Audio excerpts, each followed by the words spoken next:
Tevet marks the Hilula of a really great rabbi. His name was Rabbi Nissim, Zerchia, Azulai. Zerchia Tzadik Libracha, one of the great rabbis of his generation in of itself. He happened to be famously the grandson of the Chida, Rabbi Chaim Yosef David Azulai, one of the greatest rabbis, arguably, in Jewish history. We can relate to over much. He was a great rabbi, a great Diyan, a judge. He was a Kabbalist, and he was author of great Torah book in himself, and considered one of the Chachamim of Jerusalem, also in Turkey and in Sfat, also in of itself. Let's explore a few of the highlights from the great rabbi's life. Now, his father's name was Rabbi Abraham Azulai. He, Rabbi Abraham, was the son of the Chida, the famous Chida, Rabbi Chaim Yosef David Azulai.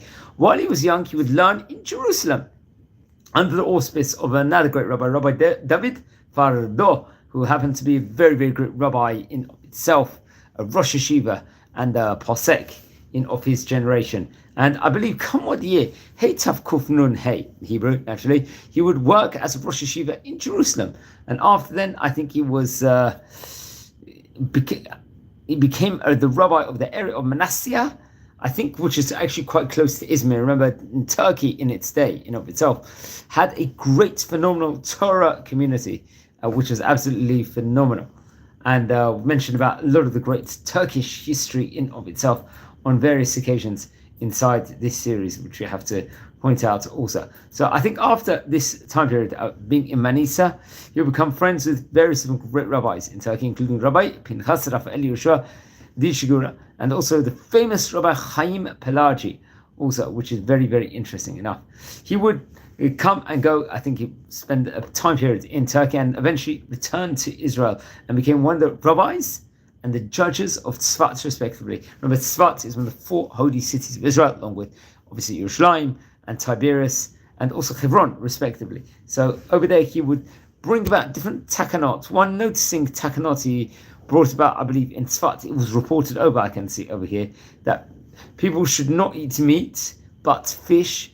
Why was this one of the takanot? So that not to embarrass those who could not afford, let's say, a meaty feast. And remember, in those time period, it was more difficult to, there was more troubles with regards to finances.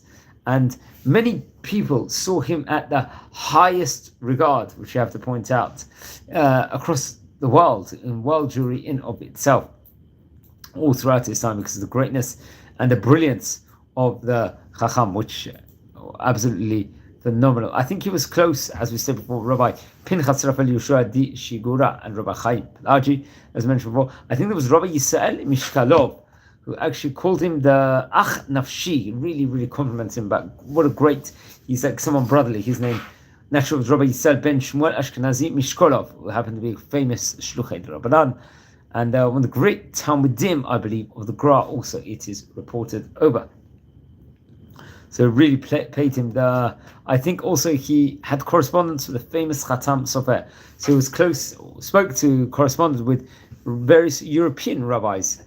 Interesting enough, I believe he inherited some of the famous books of the Chida, which he had in his library. So bring it inside his library in of itself. I believe, sadly, I think towards the end of his life there was an earthquake in Tzfat, and I believe 2 days after this earthquake, he passed away due to his injuries. It was reported over.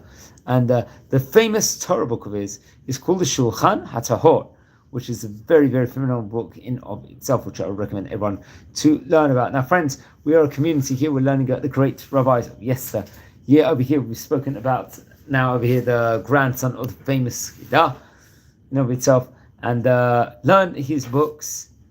And he was, I'm not so sure the exact year he passed away, but I would believe it would have probably been around the early 1800s, maybe towards the mid 1800s. But please, if anyone knows or has clarity, please let me know.